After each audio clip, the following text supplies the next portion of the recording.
بیٹا زبیر،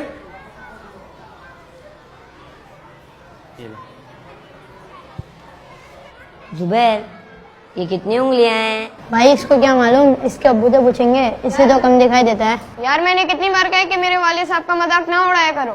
اب تمہارے بابا کی آنکھ ایسی ہے تو ہمارے کیا قصور.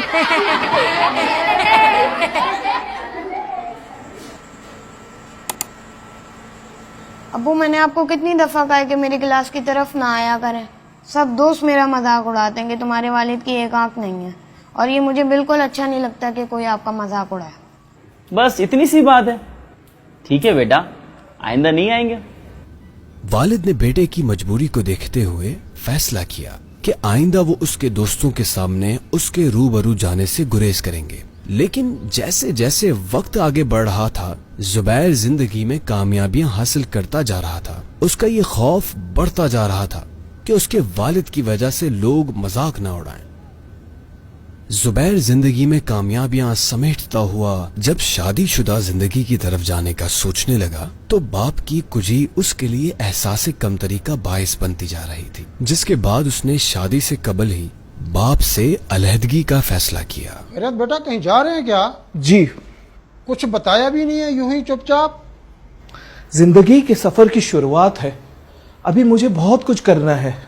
شادی کرنی ہے، اس لیے میں نے فیصلہ کیا ہے کہ میں الگ رہوں گا. آپ کو کسی چیز کی ضرورت ہو تو بتا دیجیے گا. نہیں بیٹا، مجھے آپ کی کامیابی چاہیے. جہاں بھی رہیں آپ خوش رہیں. زبیر نے والد سے علیحدگی کے بعد شادی کر لی. قدرت نے اسے اولاد کی نعمت سے نوازا. اس کے پاس گھر، بیوی، بچے، سب کچھ تھا.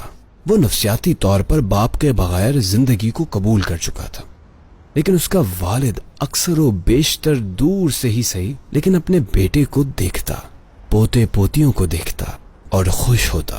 وقت گزر گیا. ایک روز اس کے والد نے سوچا کہ وہ بیٹے سے ملے اور اپنی جمع پونجی اس کے حوالے کر دے، اور وہ وہاں جا پہنچا.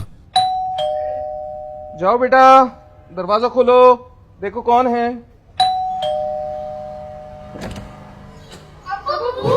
کیا ہوا؟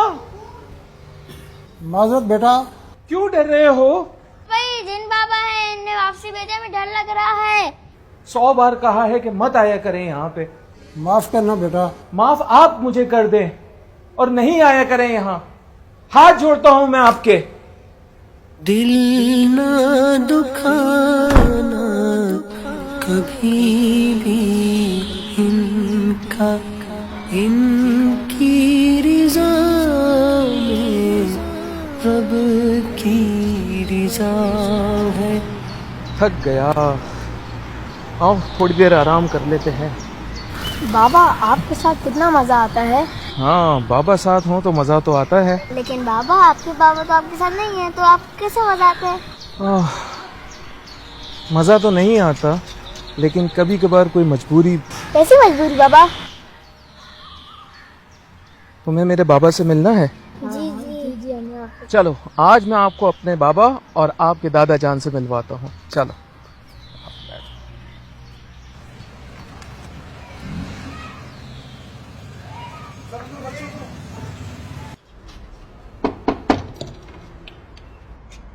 بابا، میرا مطلب ہے شریف صاحب ہیں گھر پہ؟ تم زبیر ہو نا؟ شریف صاحب کا انتقال ہوئے تو 6 ماہ ہو گئے. کیا کہہ رہے ہیں؟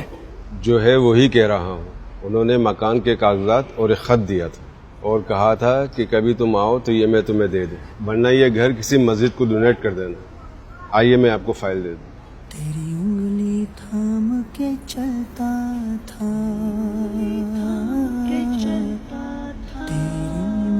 السلام علیکم ورحمۃ اللہ وبرکاتہ.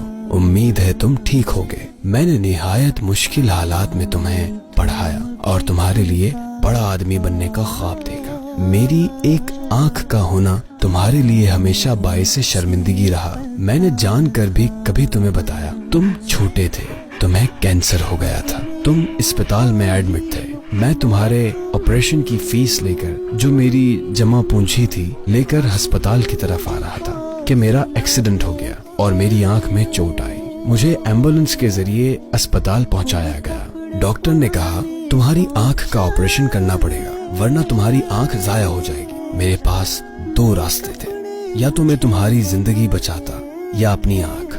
میں نے تمہاری زندگی کو بچانے کا فیصلہ کیا۔ میں خوش ہوں کہ تم آج کامیاب انسان ہو اور تم نے اپنی زندگی کو رائگاں نہیں ہونے دیا، بلکہ پڑھ لکھ کر خود کو اور اپنے بیوی بچوں کو اچھی طرح سنبھال لیا۔ رشید بھائی کو مکان کے کاغذات دے رہا ہوں، چاہو تو رکھ لینا، چاہو تو اسے بیچ کر اس کا پیسہ اللہ کے گھر کی تعمیر کے لیے وقف کر دینا۔ فقط تمہارا والد۔ چاچا، یہ فائل آپ اپنے پاس رکھیں اور اسے بیچ کے اس کی رقم کسی مسجد میں ڈونیٹ کر دیجیے گا، اور مجھے میرے بابا کی قبر بتائیں۔